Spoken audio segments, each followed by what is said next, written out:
It's brilliant. The Glasgow audiences, everybody says it, every band says it. You meet bands from all over and they always mention Scottish audiences, Glasgow audiences, venues, bars and all that there's a difference.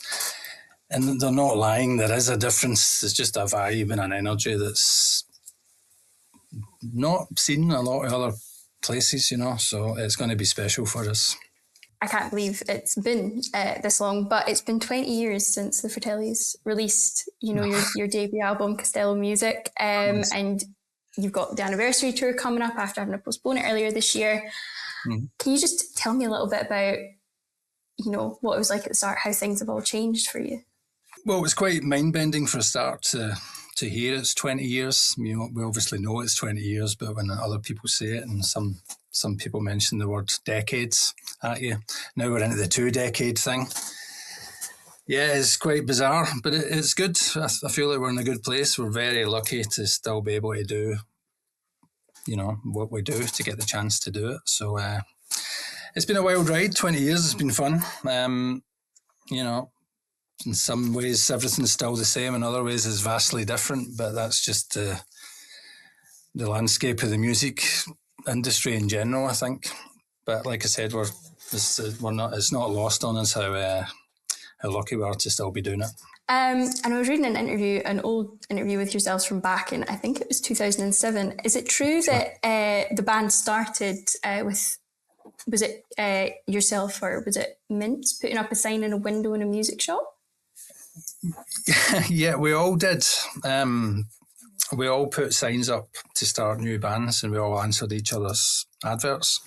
It's a good way to show that worked at the time, and I think still works. I guess it's done online these days, but this was in the days where you stuck a bit of paper up in a music shop or a record shop and you just tore the numbers off, sort of thing. And I do remember, I think I just took John's down so nobody else could phone him.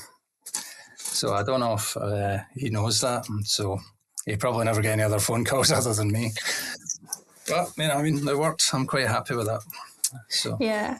And obviously you kind of referred to it there, but since, you kind of burst into the industry, things have changed a lot and, you're going on tour and everything. What sort of differences do you notice? Have you noticed, not just in terms of tours themselves, but in terms of audiences over the years? Not so much audiences because, in a sense, stays the same, thankfully, but it's more... It's more the logistical side of the money side and stuff like that. That's what's changed. But us being able to do the job that we do doesn't change. We get up there and do our thing, and then thankfully people pay hard-earned money to come and see us. But what's changed is just in terms of the places you can go and stuff. It's changed a lot since COVID, and it's just all that side of it, But our audiences still, there's still a lot of the same faces that were there 20 years ago, which is mad.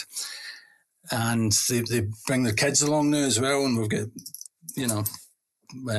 younger faces down the front as well. So it's not lost on us how cool that is. So with the 20th anniversary, I mentioned it. You are going on tour now in 2027, the start of next year, but you are also playing festival dates. You've already done a couple, I think. You did, was it McMurray and Elgin?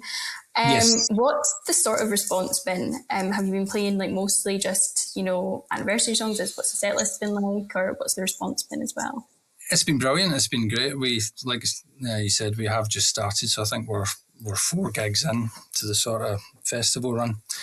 So yeah, we're just finding our feet a wee bit. We'll see what works. Some songs might drop in and out the set and change by the time we get to the end of it. But it's not just been all anniversary stuff. It's a version of a slimmed down version of the set that we're doing when we do our own headline shows. But the reaction's been brilliant. We played, the last one we did was Neighbourhood Weekend on Warrington a couple of weeks ago, and it was incredible. The reaction was just brilliant, so it's nice. It keeps you going. Do you notice, so obviously you've got Transmit coming up, you'll be on the main stage on Saturday.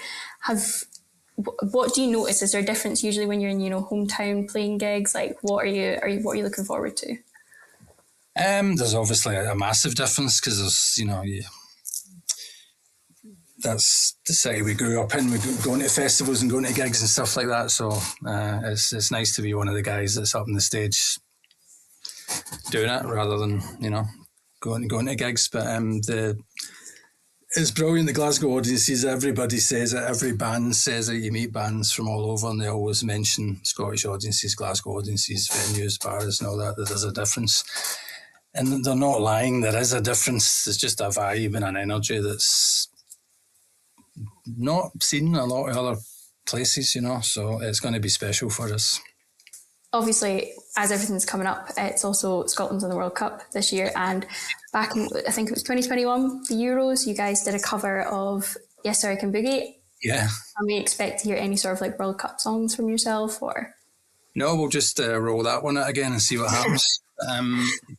Yeah, we did that for the Euros. It was great. Depending on the result the night before, we'll probably do it again at Transmit on the Saturday. There'll be no new World Cup Fratellis song, I'm afraid, but we might put up some T-shirts or something. Any new music at all on the horizon, or you guys just kind of taking it easy? We're thinking about it and making plans. There'll be can't see there being anything this year, but next year, that's the plan anyway. That's the goal. Yeah, and do you guys have a sort of favourite song that you like to play? Because I imagine that the one that everybody loves is, Chelsea Dagger, but what's the thing that you tend to gravitate towards that you always want to do when you're doing a live show? I'm sure each band member would say a different song. We just love playing. It's not a very good answer, but we just love playing together and locking in, so it doesn't really matter what the song is. If you're having a good show and you're in that groove, it's an amazing feeling. But it's obviously nice to know that you've got Chelsea Dagger up your sleeve. That's generally obviously at the end of the set. So it doesn't cease to amaze us how amazing the reaction is going to be for that song, and that's what you want from a band. You want a good song that everybody loves. So we are very lucky to have one and possibly a couple of other ones as well. So yeah, possibly. That feels modest. But yeah, do you have from over the years just kind of one final question? What's your sort of highlights?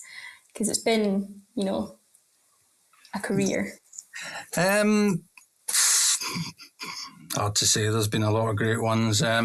Just getting to tour the world has been amazing. It's just an amazing feeling to go so far from home, somewhere like Japan, Australia, to travel so far and see your music resonate with people the way it does, in the town that you're from. So that always constantly amazes me. Highlights just to still be doing it. We've done some amazing gigs with some amazing bands. We've played with the Who, people like that. Played with the Rolling Stones. So just to be mentioned on the same sort of poster and breath, if you want, as artists like that I've grew up loving, is highlight enough. It's incredible.